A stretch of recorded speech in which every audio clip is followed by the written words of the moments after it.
Love is real. Darcey Silva believes that more than she believes almost anything else in this world. She has crossed time zones for it. She has survived public humiliation for it. She has rebranded, restructured, and yes, resurgically enhanced herself in pursuit of it. The belief that love is real, that it is findable, that it is worth every embarrassing, filmed, memed, dissected moment. That belief is not something Darcey carries.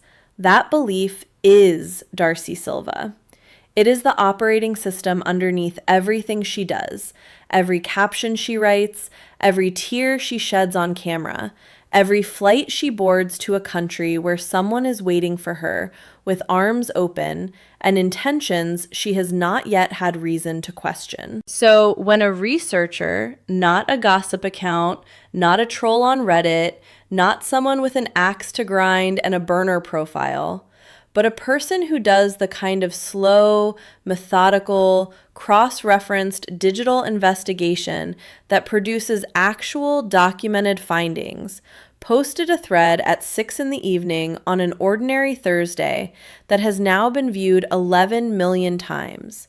And that thread is specifically about the man Darcey described as her great love, and specifically about him having a very different kind of professional background than anything he ever disclosed to her or to the cameras that followed them both.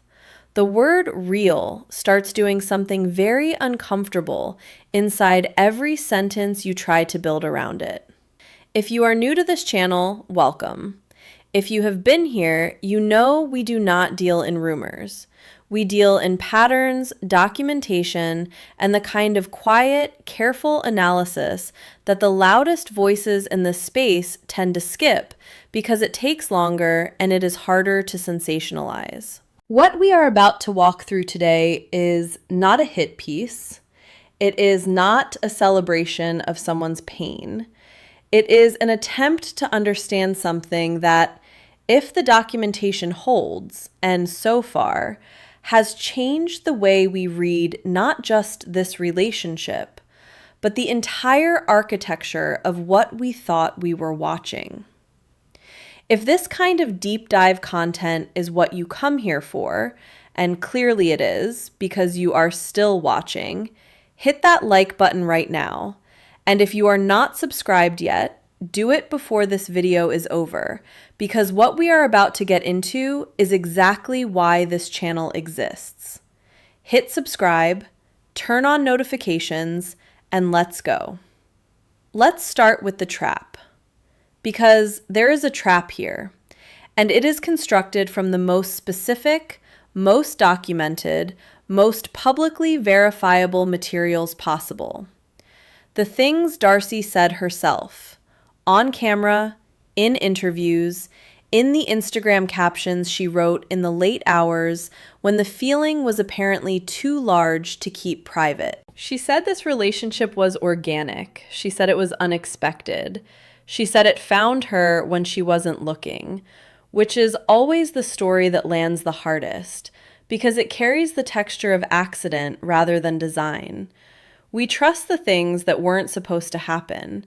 We believe the love that arrived sideways, that surprised even the person experiencing it. That framing, "I wasn't looking at, it just happened," is one of the most powerful authenticity signals a person can offer, and Darcey offered it repeatedly. But here's where the trap closes. Organic relationships do not leave certain kinds of digital footprints. They do not have certain kinds of timing patterns. They do not have the kind of professional background that becomes visible when someone searches the right databases in the right sequence with the right understanding of what they are looking for. Most people do not know what to search for. This researcher did. And what came up when they searched, what surfaced in those databases, cross-referenced across platforms, dated and documented and laid out in a thread that now has 11 million pairs of eyes on it, has done something to the 90-day community that almost never happens. It went quiet. Not argumentative, not divided, not half defending and half attacking, which is the usual geometry of any controversy in this space. Quiet.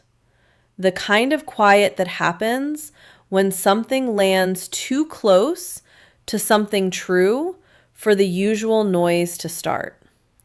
Now let's talk about the double bind, because this is where the situation moves from scandalous to genuinely structurally devastating.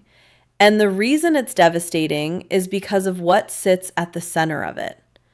The center is love, which is the cruelest possible subject for a double bind to inhabit. If Darcey knew, if there was any level of awareness or arrangement or agreement that this relationship was something other than what it was presented as to the cameras and to the public, then her most fundamental brand promise is compromised in a way that does not have a recovery arc. Her brand is not glamorous. It is not fashion or beauty or lifestyle in the way that those things can be rebuilt after a stumble. Her brand is authenticity and love, the willingness to be devastatingly, embarrassingly, publicly vulnerable in pursuit of something real. That is the contract she has with her audience. That is what people show up for. If that contract turns out to have been built on something that was not what it appeared to be, and she was aware, that the contract is void, not damaged, void. But here is the other side of the bind, and it is worse. If she didn't know, if she was genuinely and completely a participant in something she was not fully informed about, then she is not a fraud. She is a victim. And the specific thing she is a victim of is not a bad relationship or an incompatible partner or the kind of mismatch that produces heartbreak in the ordinary way. She would be the victim of someone who looked at her very visible, very documented, very human need for love and decided to aim at it rather than meet it. That is not a relationship gone wrong. That is something with a different name entirely. Both options are devastating. One destroys her credibility in the eyes of her audience. The other destroys something inside her that took a very long time to build. And she has to navigate whichever one applies, or some impossible combination of both, in public, on camera, in front of an audience that is currently going back through every clip of this relationship with fresh and deeply skeptical eyes, looking for the seams. Now let's talk about what this means for the network, because this is the part of the conversation that fan accounts tend to skip, and it is the part that actually determines what happens next in any kind of structural sense. If a relationship featured on a TLC reality show, filmed, produced, broadcast, used in promotional materials and network pitches and press releases, turns out to have involved a participant whose involvement was not fully what it was represented to be, TLC faces a specific category of questions. Not the kind of questions that come from fan forums, the kind that come from industry publications, the kind that get assigned to journalists who cover media and entertainment with the same rigor that political journalists cover campaigns. Questions about vetting processes, questions about due diligence, questions about duty of care to the people whose lives and relationships are placed on camera and presented to millions of viewers as reality. These are not small questions. They do not have small answers. And they generate a specific kind of institutional response. The kind where legal teams begin preparing documentation quietly about what the network knew, when they knew it, and what the contractual relationship with all parties involved actually specified and protected against. Legal preparation of that kind is not fast, and it is not cheap, and it does not happen unless the people initiating it believe there is something worth preparing for. That's the institutional dimension. Now, let's get specific about what was actually found, because this is the part of the video where we stop talking about the shape of the situation and start talking about its contents. The researchers' findings have been public for weeks at this point. They have been examined, screenshot, shared, quote tweeted, and discussed across every platform where the 90-day audience congregates. And in all of that time, across all of that scrutiny, they have not been successfully disputed. That is not nothing. In the current media environment, where the refutation cycle moves faster than the allegation cycle, something that survives weeks of public examination without being credibly challenged is something that deserves to be taken seriously on its own terms. Here is what was found, and here is what it means. A casting-adjacent profile connected to the man in question was located on a platform used by people who work in the entertainment and content creation space. This is not a dating profile. This is not a social media presence. This is the kind of professional profile that people maintain when they are looking to be found by people with projects, with opportunities, with cameras and budgets and timelines. The profile predates his public appearance in Darcey's life. That matters enormously. It means the profile was not created in response to the relationship or the fame that came with it. It existed before. It was already there, already live, already searchable.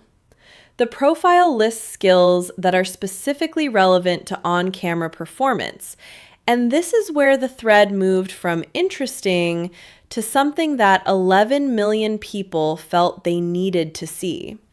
It lists a specific kind of client engagement description that several people in the production-adjacent professional community immediately recognized. Not as something obscure or niche in a way that required explanation, as language that is used in a very specific context within the entertainment industry language, that people who work adjacent to that industry know on sight, the way anyone who works in a specialized field knows the vocabulary of their sector instantly and without effort. The researcher did not speculate beyond what the documentation showed. They laid out what they found, they showed their sourcing, they connected the timestamps, and they stopped. They didn't need to go further. The documentation, as they said in the thread, speculated loudly enough on its own. The audience filled in exactly the implications the researcher declined to state explicitly, and they did it in 11 million different voices over the course of a single week. Now here is where we have to slow down, because the story so far is the story of a finding. But the deeper story, the one that actually matters if we are trying to understand what happened and how it happened and why it happened to this particular person, is the story of a pattern. Darcey has a documented, consistent, publicly visible pattern of accelerating into love before she has sufficient evidence that the acceleration is warranted. This is not analysis. This is not armchair psychology. This is something she has discussed herself, on camera, in interviews, in the language of someone who knows the pattern exists and has spent years trying to understand it. She deepens fast. She commits at a speed that the other party has not always matched. She invests emotionally, financially, logistically, in terms of the actual physical geography of her life, before the investment has been tested or earned in the ways that usually precede that level of commitment. We have watched this pattern play out across multiple seasons. We have seen the acceleration and then the collision when reality catches up with the projection. We have seen the aftermath, which Darcey has always survived, and the recovery, which she has always managed, and the next chapter, which she has always pursued with the same intensity that produced the previous one. The pattern is not a secret. It is one of the most documented aspects of her public story. And that documentation is public, searchable, and available to anyone who has ever decided to learn about her before meeting her. Which means anyone who wanted to exploit that pattern would not have had to work very hard to understand it. They would have had to watch the same seasons that millions of people have watched. They would have had to read the same interviews. They would have had to spend an afternoon with a search engine and an honest intention to understand who this person is before deciding what to do with that understanding. An afternoon. That is the research investment required to build a map of Darcey Silva's most significant emotional vulnerability. And once you have that map, once you understand that she accelerates, that she commits early, that she responds to the language of destiny and connection and unexpected love with something that bypasses her guard entirely, you have something that a person of bad intent could treat as a guide rather than a biography. The question that the researchers' findings forces us to sit with is not whether Darcey is a flawed person. We know she is a flawed person in the ways that all people who live publicly and love loudly are inevitably flawed because they are doing the thing in front of witnesses, and the witnesses see everything, including the errors. The question is whether the vulnerability that produced those flaws was specifically targeted by someone who recognized it and saw it as an opportunity rather than as a part of a human being who deserved care. Was this the accidental collision of her pattern with someone who happened to be bad for her? Or was her pattern the product? Was the thing that made Darcey the intensity, the speed, the willingness to go all in before the odds are established, was that the quality that made her the specific and deliberate subject of something that was never what it appeared to be?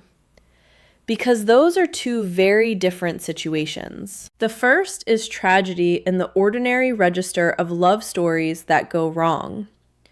The second is something that requires a different vocabulary entirely and a different kind of response, and a very different conversation about what accountability looks like and who owes it to whom. And here is what makes evaluating the emotional fallout from this situation so genuinely structurally complicated in a way that goes beyond the usual difficulty of watching someone's pain in public. If Darcey responds to these findings with what appears to be genuine heartbreak if the devastation is visible, if the grief reads as real in the way that grief has a specific texture that is difficult to perform without having experienced the thing that generates it, it could mean exactly what it looks like. That she is shattered. That she loved something she has now found out was not exactly what she believed it to be. That the loss she is experiencing is the compound loss of both the relationship and the version of reality in which the relationship made sense. Or, and this is the specific cruelty of a situation built on potential performance from one direction, it could mean she is enacting the correct emotional response to a narrative that she understood differently than she is currently presenting it. The audience cannot determine which of those things is true from the outside. She may not be able to fully determine which is true from the inside, because the nature of sustained emotional investment is that it creates its own reality, and disentangling what you genuinely felt from what you were structured to feel by circumstances that were managed by someone else, that disentanglement is not a quick process. It is not clean. It does not produce a clear answer. When the mirror you are looking into turns out to have been a window, you do not immediately know how to trust your own reflection. You go back through every moment you thought you were seeing yourself clearly, and you wonder which of those moments was actually being witnessed rather than experienced. That is not a fast reckoning, and it is not one that benefits from being conducted in public under the observation of 11 million people who each have a theory and a take and a willingness to share both. There is an irony sitting at the center of this entire situation that is almost too painful to follow all the way to its conclusion. Almost. But we are going to follow it because it is the part of this story that changes the meaning of everything that came before it. Not just this relationship, not just this season, but the entire accumulated record of how Darcey Silva has been talked about by the people who have watched her, criticized her, dissected her, and in some cases genuinely despised the way she moves through the world and through love. Darcey's critics, and she has had many, across many years, across many platforms, across many seasons of content that gave those critics ample material to work with, have made a specific and recurring accusation. The accusation is that she performs love rather than practices it, that she loves the idea of a person rather than the actual person standing in front of her, that she projects a relationship onto a reality that is thinner and less certain than the projection she is placing on top of it, that the intensity she brings, the speed, the depth of investment before the evidence warrants it, that all of that is a kind of theater, a production she stages for herself and for the cameras simultaneously, and that the person on the other side of it is almost incidental to the experience she is having. Those criticisms, however harshly they were delivered, however much they were weaponized by people who were not interested in understanding her, but simply in having something to say at her expense, they contained something real. They were not entirely wrong. The pattern we described in the first part of this video, the acceleration, the early commitment, the investment that outpaces the evidence, that pattern is visible.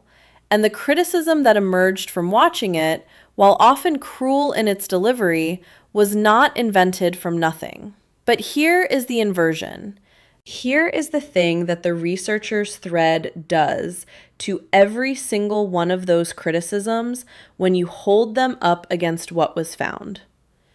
If the documentation is accurate, and again, it has not been successfully disputed in the week since it was published, then Darcey was not the one doing the performing in this relationship. She was the one being performed at. She was not the actor projecting a fiction onto a willing participant. She was the audience for someone else's production. She was the person in the seat watching something staged for her benefit, or rather, for someone else's benefit, at her expense, believing with everything she had that what she was watching was real. And that is not a character flaw. That is not evidence of someone who loves performance more than reality. That is a wound. That is what it looks like when someone identifies a person's most genuine and most human need. The need to be loved, to be chosen, to be arrived at, and decides to simulate the fulfillment of that need rather than actually provide it. The critics who spent years accusing Darcey of performing love may find, if the research holds, that the performance in this particular chapter was happening in the direction they least expected. And that realization should land with some weight, even for the people who have been most consistently unkind about who she is and how she operates.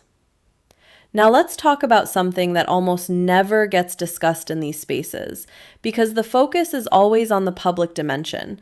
The thread, the views, the network implications, the fan response, and the private dimension gets lost underneath all of that noise. The private dimension is this. Who does Darcey talk to about something like this? Think about the specific geometry of her support system as it currently exists, because it matters enormously to understanding what she is navigating right now. There is Stacey, who is her twin, her closest person, the relationship in her life that has been the most constant and the most foundational across every chapter, including the difficult ones. But Stacey is currently navigating her own complicated relationship chapter, with its own cameras and its own pressures and its own set of things she is managing publicly that require her energy and her focus and her emotional bandwidth. Stacey is not unavailable, but she is not unencumbered. And there is a specific kind of conversation that requires the person you are having it with to have nothing else competing for their attention, and it is not clear that this moment allows for that. There are her daughters, who she loves with an intensity that matches everything else about how she loves. But her daughters should not have to carry this. They are not equipped to carry this, not because of any limitation in them, but because it is not their weight to carry. A mother's reckoning with whether the love she lived publicly and vulnerably was real or constructed is not something a child should have to hold for a parent, regardless of how old that child is or how close the relationship is. That conversation does not belong to them. And a mother who would even consider having it in a way that transfers the weight knows, on some level, that she is reaching for support in a direction that should not have to bear it.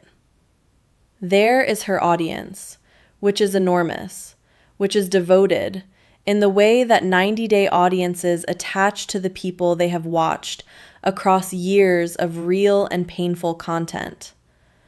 But her audience is currently divided in a way that makes it an unreliable source of support for something this specific and this raw. Some percentage of that audience is demanding accountability, wanting a statement, an explanation, a clarification of what she knew and when she knew it and what she is choosing to say about it now. Some percentage is demanding compassion, defending her, circling around her, insisting that the framing of the thread is unfair and that she deserves the benefit of every available doubt. And the people doing both of those things simultaneously is smaller than either of the other groups, because nuance is difficult to sustain in a comment section when the topic is this charged. An audience divided along those lines is not a support system. It is a courtroom. And nobody processes genuine personal devastation well inside a courtroom, particularly one with the acoustics of a platform that never stops producing noise. And then there is the network, TLC, the institutional relationship that makes all of this possible, the cameras, the platform, the reach, the audience that would not exist without the production infrastructure that TLC provides. TLC's interest in this situation is in the story. That is not a cynical observation. That is simply an accurate one. Networks are in the business of content, and a story this charged, with this many dimensions, with this level of audience engagement, that is content. And the people who produce content for a living are not, in the moment of production, primarily focused on the emotional well-being of the person whose story is being shaped into content. They are focused on the story. Darcey knows this. She has been inside this machine long enough to understand how it works, even when understanding it does not make navigating it any easier. So map all of that together. The person most equipped to hold this with her is managing her own chapter. The people she loves most should not have to carry it. Her audience is split between prosecution and defense. And the institution that amplifies her life is interested in the narrative more than the narrator. The loneliness of that specific geometry, the loneliness of having the most intimate kind of violation, having love itself potentially weaponized against you, and having to process it inside the most public arena possible, surrounded by people whose ability to simply be present with you is compromised by their own stakes in the outcome. That loneliness is not a minor detail. It is one of the most significant things about this situation, and it is the thing that gets talked about the least.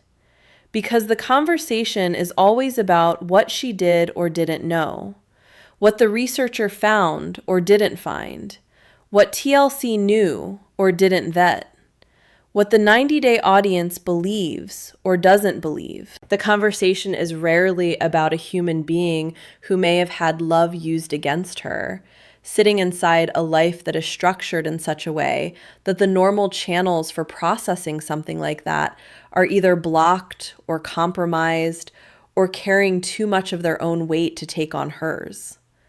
That matters. It does not excuse anything if there is something to excuse. It does not resolve anything that needs resolving. But it matters. And the fact that it is consistently underweighted in the broader conversation is one of the things that this space does badly and should do differently. Now let's talk about where this goes. Because threads do not stay threads. 11 million views is not a number that a story stays inside of. It is a number that a story grows beyond, particularly when the story has not reached its conclusion, when the documented findings are still live, still searchable, still uncontested, and the central figure has not yet made a definitive public statement that either addresses the substance of the findings or declines to address it in terms specific enough to constitute a position. Darcey is not there yet. At the time of this video, she has not responded to the specific claims in the researcher's thread in a way that engages with the documentation directly. And that is a choice, whether it is a strategic choice or a choice made from pain or a choice made on the advice of people around her who understand the legal and reputational landscape better than most. It is a choice, and it has consequences. Silence in the face of a documented, widely viewed, uncontested thread reads differently depending on who is doing the reading. To the people who are inclined to extend her compassion, silence reads as dignity in the face of something painful, as someone refusing to give a situation more oxygen than it has already consumed. To the people who are inclined towards skepticism, silence reads as an absence of denial that is louder than a denial would have been. There is no silence that satisfies both of those audiences simultaneously. There is no statement that does either. That is the specific bind of being a public figure in a moment when the public has already decided it is owed an answer. What Darcey does with this chapter, the chapter that begins with the thread, that expands through the silence, that will eventually require some form of navigation regardless of what form that navigation takes, is the question that defines what the rest of her public story looks like. Because the story does not end here. It does not end with the thread or the silence or even with whatever statement or response eventually comes. It continues the way all chapters continue into the next ones, because Darcey Silva is not someone who stops. She has never been someone who stops. Every season has been evidence of that. Every rebranding, every new chapter, every fresh opening of herself to the possibility that the next thing will be the real thing, that capacity for continuation, for renewal, for the refusal to treat the previous damage as the final word on what she is capable of experiencing, is actually one of the most remarkable things about her, regardless of how it has been framed by people who preferred to read it as delusion rather than resilience. But here's what is different about this chapter compared to the ones before it. The chapters before this were about relationships that failed in the ordinary ways that relationships fail: incompatibility, timing, different levels of investment, the collision of what someone hoped a person was with who that person actually turned out to be. Those are painful. They are the kind of pain that produces the content we have watched across multiple seasons. The tears that are real even when they are also filmed. The grief that is genuine even when it is also edited. But those chapters were about love that did not work out. This chapter, if the documentation holds, is about something that may not have been love on both sides. It is about the possibility that one participant in something presented as a relationship was operating from a completely different understanding of what that thing was. And that difference between a love that failed and a love that was, from one direction, never quite what love is supposed to be, is not a small difference. It is the difference between a storm and a flood. Both are damaging. One is a natural force, and the other is a structural failure in something that was supposed to hold.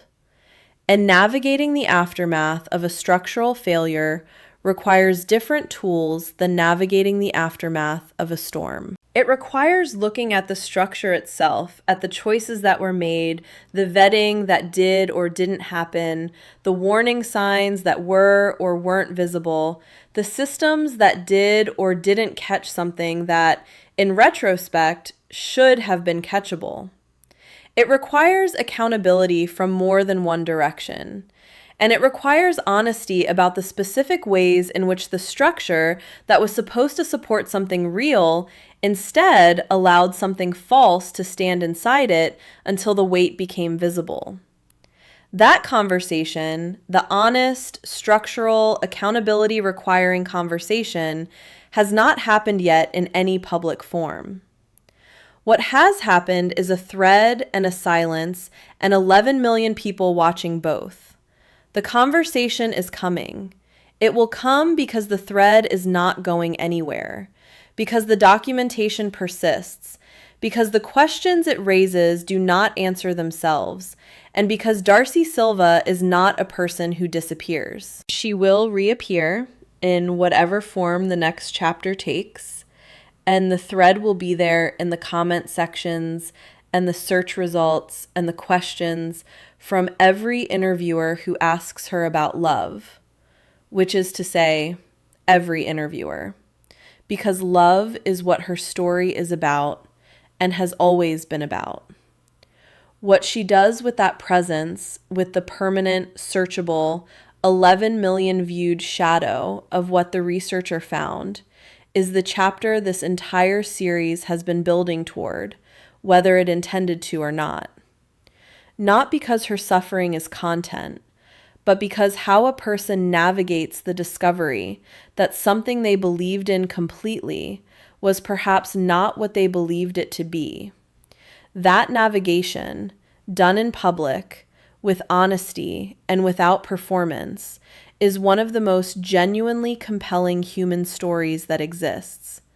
And Darcey Silva, whatever else she is or is not, has never been afraid of being human in public. Whether this chapter breaks her or builds her into something the critics never anticipated and the audience never predicted, that is the question. That is the episode none of us have seen yet. That is the reason to stay close to the story, to keep watching, not because the pain is entertaining, but because the resolution, whatever shape it takes, is going to tell us something true about resilience and about love and about what it costs to believe in something that costs you so much to believe in. The thread is not the end of Darcey's story.